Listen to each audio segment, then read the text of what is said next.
یہ ڈرانا دھمکانا ہی کافی نہیں ہوتا، بلکہ معالج کے اندر ان صفات کا ہونا بھی ضروری ہوتا ہے کہ اس کے اندر وہ صفات موجود ہوں، اس کے اندر وہ وصف ہوں، وہ خوبیاں ہوں کہ وہ ان کو قابو کر سکے۔ ایک عامل کے بارے میں پتہ چلا کہ وہ مریض کے جنات نکال رہا تھا، تو اس نے سنبے لے کر نا، یہ آپ دیہاتوں میں، گاؤں میں، قصبوں میں دیکھیں گے، برف توڑتے ہیں، بڑے بڑے بلاک۔ اب تو کئی لوگ آری سے کاٹتے ہیں، تو کئی وہ لمبے سنبے ہوتے ہیں، اس سے توڑتے ہیں۔ تو اس نے اس مریض کو یہ مارے اور ڈنڈے مار مار کر اس کا برا حال کر دیا، برا حشر کر دیا۔ تو یہ جب جنات اس کے اندر آئے تو پھر جنات نے لا جتی لئی تے کٹ کٹ کے اس نو جناب انہوں نے نا بابو بنا دیتا، کٹ کٹ کے بابو بنا دیتا انہوں۔ ہن کی سی، او جنات نکالن والا عامل اگے اگے تے جن والا مریض پیچھے پیچھے، جس مریض دے اندر جن سی وہ پیچھے پیچھے دوڑ رہے۔ اور کئی جگہ تے ایسے واقعات رونما ہوئے کہ جن نکالنے والا جو ہے وہ نیچے پڑا ہے اور مریض اس کے اوپر اس کو مکوں کے ساتھ اس کی تواضع کر رہا ہے۔ تو بھائی جس کا کام اسی کو ساجھے، دوجا کرے تو ٹونگا باجے۔ آؤ میں پیارے آقا صلی اللہ علیہ وآلہ وسلم کے پیارے صحابہ سے آپ کو ثابت کروں، بلکہ بتاؤں آپ کو ثابت کیا کرنا ہے۔ ثابت وہ چیزیں کی جاتی ہیں جن کی کوئی سر پیر نہ ہو تو اس کو ثابت کرنے کے لیے۔ یہ تو میرے آقا صلی اللہ علیہ وآلہ وسلم کے فرمانے عالی شان سے کتابیں مزین پڑھی ہیں، حدیث کی کتابیں بھری پڑھی ہیں۔ حضرت عبداللہ بن مسعود رضی اللہ تعالیٰ عنہ حضور علیہ السلام کے بڑے پیارے صحابی ہیں۔ انہوں نے ایک مریض کو دم کیا، اس کو ذہنی پرابلم تھا یا اسیب تھا، اس کے اوپر اثرات تھے، تو بہت تکلیف میں تھے وہ۔ حضرت عبداللہ بن مسعود رضی اللہ تعالیٰ عنہ کو پتہ چلا تو آپ نے اس کو دم کیا اور اس کے سیدھے کان میں دم پڑا اور پڑھ کر پھونک لگائی۔ پیارے آقا صلی اللہ علیہ وآلہ وسلم کے پاس یہ معاملہ آیا، بندہ ٹھیک ہو گیا، متاثرہ شخص ٹھیک ہو گیا۔ حضور صلی اللہ علیہ وآلہ وسلم نے فرمایا کہ بھائی سناؤ کہاں سے ٹریٹمنٹ کروایا، علاج کروایا؟ اس نے عرض کیا حضور صلی اللہ علیہ وآلہ وسلم کی بارگاہ میں کہ یا رسول اللہ صلی اللہ علیہ وآلہ وسلم، آپ کے صحابی حضرت عبداللہ بن مسعود رضی اللہ عنہ نے، انہوں نے میرے کان میں کچھ پڑھ کے دم کیا، اللہ پاک نے مجھ سے شفا عطا فرما دی۔ اللہ اکبر۔ اب وہ دم کیا تھا اور کیسے کیا؟ نبی اکرم صلی اللہ علیہ وآلہ وسلم نے حضرت عبداللہ بن مسعود رضی اللہ عنہ کو بلایا، اپنی خدمت اقدس میں ان کو طلب فرمایا، وہ حاضر ہوئے۔ آپ سرکار نے فرمایا کہ اس شخص کے کان میں کیا پڑا تھا؟ انہوں نے عرض کیا یا رسول اللہ، میں نے سورۃ المومنون کی جو آخری 4 آیات ہیں، افحسبتم انما خلقناکم عبثا، آخر تک ان 4 آیات کو پڑھا اور پھر اس کے کان کے اندر پھونک لگائی، دم کیا، اللہ نے اس کو شفا عطا فرما دی۔ پیارے نبی صلی اللہ علیہ وآلہ وسلم نے فرمایا لو ان رجلا موقنا قرأ بها على جبل لزال، اگر کوئی مومن یقین کے ساتھ ان کو پڑھ کر کسی پہاڑ کے اوپر بھی پھونک دے، پڑھ دے، تو وہ پہاڑ بھی اپنی جگہ سے سرک جائے گا، وہ پہاڑ بھی اپنی جگہ سے سرک جائے گا۔ اللہ اکبر۔ تو یہ حضور صلی اللہ علیہ وآلہ وسلم کے پیارے صحابی کا یہ دم کان والا، الحمدللہ اس فقیر کے پاس پوری دنیا سے لوگ کان والا دم یہ کرواتے ہیں، اور ملکوں میں باہر بیٹھے ہیں اور یہ دم ہوتا ہے۔ اور ایسے میرے پاس ایک صاحب آئے، عمران صاحب ان کا نام تھا، برمنگم سے، ان کو یہ کان والا دم ہوا، کہتے میں نہیں مانتا کسی کو۔ میں نے کہا قرآن کو تو مانتے ہو نا؟ تو قرآن کریم کی آیات بینات کو پڑھا اور وہ کہتا ہے کہ میرے جسم کے اندر سے ایسے لگا مجھے جیسے چنگھاڑتے ہوئے جنات، عورتیں، مرد و خواتین، بچے بوڑھے دوڑی جا رہے ہیں، چنگھاڑتے ہوئے، چیختے ہوئے اچھا اس کا عمل اور بھی ہے، سلام علی نوح فی العالمین، ہم کثرت کے ساتھ یہ پڑھتے ہیں اور اس کا چلہ کرتے ہیں، عمل کرتے ہیں اور کرواتے ہیں، اس سے بھی بہت سارے فیوز و برکات ہیں۔ لیکن افحسبتم کا عمل میں نے برمنگم میں بیٹھے مریض کو دم کیا، الحمدللہ اس بندہ فقیر نے قرآن کریم سورۃ المومنون کی یہ آخری 4 آیات، اس کا الحمدللہ عمل کیا ہوا ہے، پیر و مرشد نے کروایا ہے، آفتاب ولایت حجت الاسلام، شیخ طریقت رہبر شریعت حضرت شیخ القرآن والحدیث حضرت مفتی پیر محمد عابد حسین رضوی سیفی رحمۃ اللہ تعالی علیہ، جو کہ حضرت امام خراسانی مبارک پیر ارچی علیہ رحمت الرحمن کے بڑے منظور نظر خلیفہ تھے۔ ان سے مجھے یہ سند ہے، انہوں نے مجھے یہ سکھایا ہے، عمل یہ چیزیں سکھائی ہیں، اور الحمدللہ جیسا میں نے کہا کہ جس کا کام اسی کو ساجے، تو جب کیا تو وہ برمنگم سے بندہ شفا یاب ہو کے یہاں شکریہ ادا کرنے کے لیے آ گیا۔ 13 دن وہ آ کے آستانے پر رہا، اور وقت کے بڑے پیارے منجھے ہوئے صحافی شاہد نذیر چودھری صاحب، انہوں نے سسٹم ٹوڈے ایک میگزین نکالا، اور اس میگزین کے اندر اس واقعے کو رقم کیا، اس واقعے کو رقم کیا کہ اس بندے کا قرآنی آیات پر اتنا مضبوط یقین ہو گیا، میں نے کہا کہو یہ تسبیحاں پڑھا کرو، قرآن زندہ باد، عمل قرآنی زندہ باد، یہ اللہ کا کلام ہے، الف لام میم ذالک الکتاب لا ریب فیہ۔ تو بھائی اس سے اللہ پاک شفائیں عطا فرماتے ہیں۔ اور پھر ایک واقعہ آپ کو بتا دوں، حضرت امام احمد بن حنبل رحمۃ اللہ علیہ، آپ ایک دن اپنے تلامذہ کے ساتھ، اپنے شاگردوں مریدوں کے ساتھ بیٹھے ہوئے تھے، آپ کے پاس وقت کے خلیفہ متوکل کا ایک بندہ آیا، اس نے کہا جناب ہمارے خلیفہ صاحب کے گھر ایک لڑکی ہے، اس کے اوپر جن ہے، اور جن بڑا شریر ہے، تو مہربانی فرمائے اس کو دم کریں۔ اللہ اکبر، اس کو دم کریں، اس کے لیے دعا فرمائیں۔ تو حضرت امام احمد بن حنبل رحمۃ اللہ علیہ نے جن نکالنے کے لیے اپنے ایک شاگرد کو، اپنے ایک فیض یاب کو بھیجا، اور کھڑاویں تھی لکڑی کی، وہ کھڑاویں دے کر تو ان کو طریقہ کار بتایا کہ اس طریقے کے مطابق تم نے جا کے اس کے سرہانے بیٹھ کے یہ دم کرنا ہے، اور انہوں نے سرہانے جا کر بیٹھ کے یہ دم کیا۔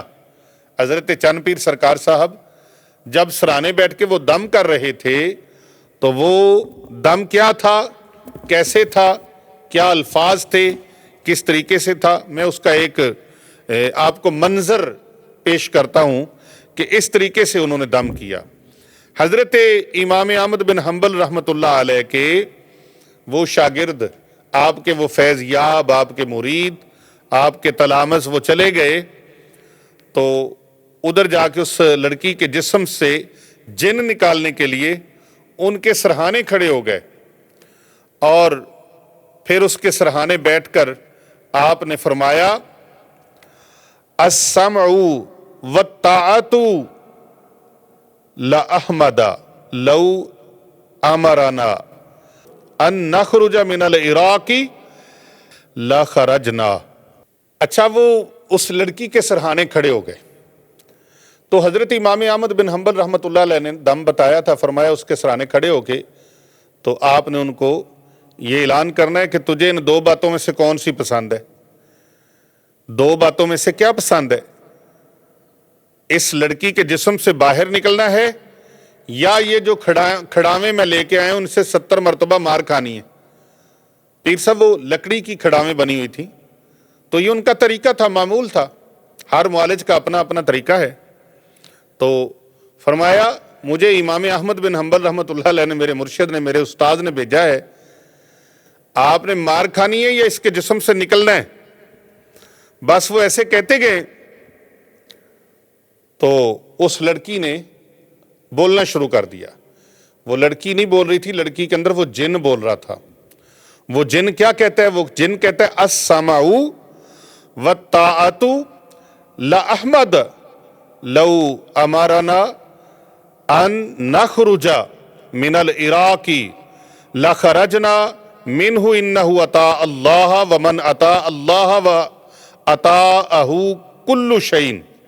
اللہ اکبر۔ سننا اور اطاعت کرنا امام احمد رحمت اللہ علیہ کے لیے ہے۔ اگر وہ ہمیں عراق سے نکل جانے کا حکم دیتے تو ہم عراق سے بھی نکل جاتے، عراق سے بھی نکل جاتے۔ وہ اللہ کے فرما بردار اور برگزیدہ بندے ہیں۔ جو اللہ کی اطاعت کرتا ہے، اللہ کے رسول کی اطاعت کرتا ہے، ہم اس کی اطاعت کرتے ہیں۔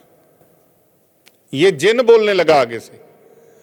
اب عامل ہو جس کو الف با بھی پڑھنی نہ آتی ہو، جس کو نماز نہ آتی ہو، تو وہ جن کیسے نکالے گا؟ وہ اللہ کا فرما بردار نہیں تو جن اس کے تابع دار کیسے ہو جائیں؟ اللہ اکبر۔ تو اللہ رب العزت کا کرم ہوا کہ جن لڑکی کے جسم سے نکل گیا، پھر وہ لڑکی دلہن بنی، اس کی اولادیں ہوئیں، مگر ایک وقت ایسا آیا کہ حضرت امام احمد بن حنبل رحمۃ اللہ علیہ وفات پا گئے۔ جب وفات پا گئے تو پھر ایک وقت آیا کہ اس خلیفہ متوکل کی اس لڑکی کو جن پھر اٹیک کر دیا۔ جن نے جب جن نے پھر اٹیک کر دیا تو اب جن نے اٹیک کیا تو پھر انہوں نے بندہ بھیجا حضرت امام احمد بن حنبل رحمۃ اللہ علیہ کے حلقہ احباب کے پاس۔ جب وہ بندہ آیا تو پھر ایک بندہ آپ کا وہاں گیا، ایک شاگرد پھر گیا اور اس کے پاس وہی کھڑاویں تھیں۔ اس نے جن سے کہا نکل جا ورنہ میں تجھے کھڑاؤں سے ماروں گا۔ اب جن نے کیا جواب دیا؟ چند پیر صاحب، جن کہتا ہے لا اوتیعک ولا اخرج اما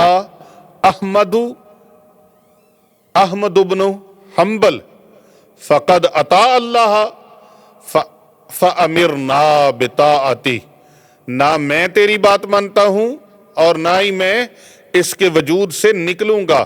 جہاں تک حضرت امام احمد کی بات تھی وہ اللہ کے فرما بردار تھے، ہم اس کی فرما برداری کرتے تھے۔ تو بھئی ائمہ کرام وہ جنات نکالتے تھے۔ اللہ تبارک و تعالیٰ نے ان کو وہ تاثیر عطا فرمائی تھی کہ وہ کوئی بھی بات کرتے تھے تو ان کی بات مان لی جاتی تھی۔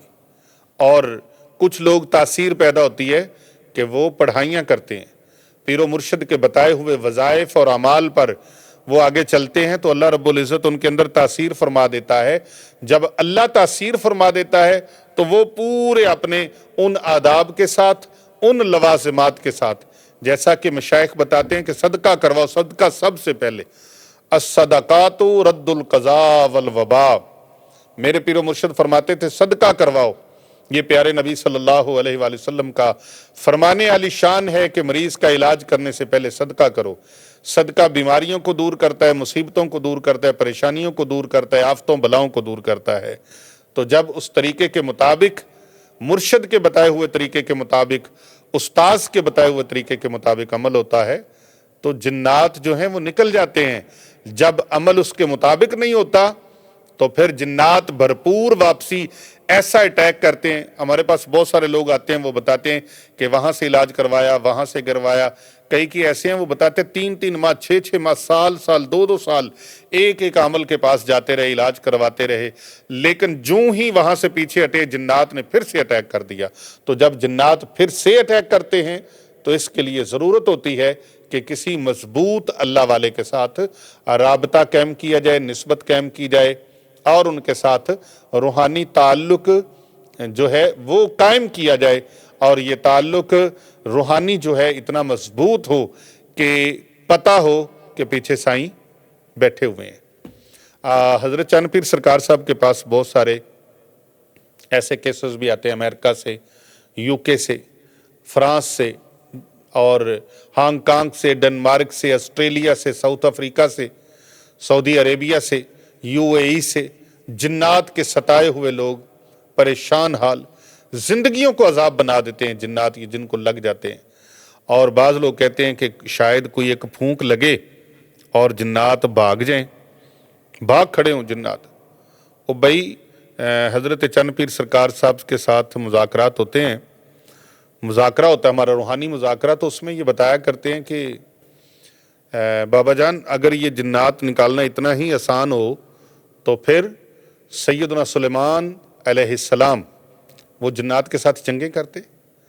اور بھائی انسان جنگوں سے باز نہیں آتے، انسان انسانوں کے ساتھ، نیکوکاروں کے ساتھ، تو جنات تو بالکل متضاد ایک اپوزٹ مخلوق ہے جو نار سے بنی ہے اور ذریت ابلیس ہے، جو لوگوں کو پریشان کرتے ہیں، خاص طور پہ اہل ایمان کو تکلیف میں، اذیتوں میں مبتلا کرتے ہیں۔ اور یہ جنات ایسے شیاطین ہیں کہ لوگوں کو جب چھوتے ہیں، جکڑتے ہیں، پکڑتے ہیں تو ان کو بیماریوں میں مبتلا کر دیتے ہیں۔ تو ایسے لوگوں کا علاج عام عاملوں کے پاس نہ جائیں بلکہ اللہ والوں کے پاس جائیں، ان سے علاج کروائیں، کیونکہ یہ نہ ہو کہ وہ دوبارہ سے ایسا اٹیک کریں۔ تو اس کے لیے جو اعمال آپ کو جنات کے بتائے جاتے ہیں یا سحر آسیب کی کاٹ اور توڑ کے لیے، تو ان کو کریں، لیکن مرشد سے اجازت لے کے۔ ہم اپنے مریدوں کو خاص طور پہ اس کے چلے کرواتے ہیں، اعمال کرواتے ہیں، جو ہمارے حلقہ ارادت میں داخل ہو جاتے ہیں۔ ان کو پھر جو اس اہل ہوتا ہے کہ وہ اس چیز کو لے کے آگے چل سکے، ان کو پھر یہ چیزیں کروائی جاتی ہیں۔ تو اس کا تعلق آپ کے احادیث کے اندر بھی بھری پڑی ہیں کتابیں، اور دیگر کتب جو ہیں، دیگر ذخیرہ کتب جو ہے وہ بھی الحمدللہ بھرا پڑا ہے، جس کے اندر یہ جادو کا، جنات کا علاج جو ہے۔ اس سلسلے میں میں نے ایک کتاب لکھی ہے، اس بندہ فقیر کو آئینہ فتوحات ایک کتاب لکھنے کا شرف اللہ رب العزت نے عطا فرمایا، اور اس کے اندر الحمدللہ کوئی 1750 صفحات پر مشتمل کم و بیش یہ کتاب جو ہے مرتب ہوئی، اور اس کو 6 سال لگے زندگی کے۔ بڑے مجربات ہیں، آپ گھر بیٹھے منگوانا چاہیں، اس میں بہت اچھے اچھے جادو کے، جنات کے علاج کے بڑے آسان طریقے بتائے گئے ہیں۔ آپ اس کتاب کو پڑھ لیتے ہیں، اس پر عمل کر لیتے ہیں، تو آپ ایک بہترین مضبوط عامل بن سکتے ہیں۔ اس کتاب 2 جلدوں پر مشتمل ہے، اور اس کا شکرانہ جو ہے وہ آپ فون پر رابطہ کر کے وہ کتاب اگر حاصل کرنا چاہیں تو گھر بیٹھے پارسل کے ذریعے آئینہ فتوحات آپ منگوا سکتے ہیں، جس میں پیارے آقا صلی اللہ علیہ وآلہ وسلم کے ارشادات قرآن و سنت کی روشنی میں، اور ائمہ اہل بیت اطہار علیہم السلام ان کے اقوال کی روشنی میں، اور صحابہ اکرام علیہم رضوان اور اولیاء کاملین، اور الحمدللہ دور حاضر کی ایک بہت بڑی علمی روحانی شخصیت تاجدار سلسلہ علیہ سیفیہ جنید عصر حاضر، بسطامی زماں، قدوۃ السالکین، برہان الواصلین، عمدۃ السالکین، خواجہ خواجگان، محبوب سبحان، شہباز لامکاں، حضرت خواجہ پیر سیف الرحمن مبارک، پیر ارچی و خراسانی علیہ رحمت الرحمن کی جو مبارک قلم سے جو وظائف اور اعمال ہم تک پہنچے، ان ساروں کو اس کے اندر جمع کر دیا گیا ہے۔ کر بھلا ہو بھلا ہوتا ہے بھلے کا بھلا۔ بھلائی کی نیت کے ساتھ اس ویڈیو کو دوسرے لوگوں تک شیئر کر دیجیے۔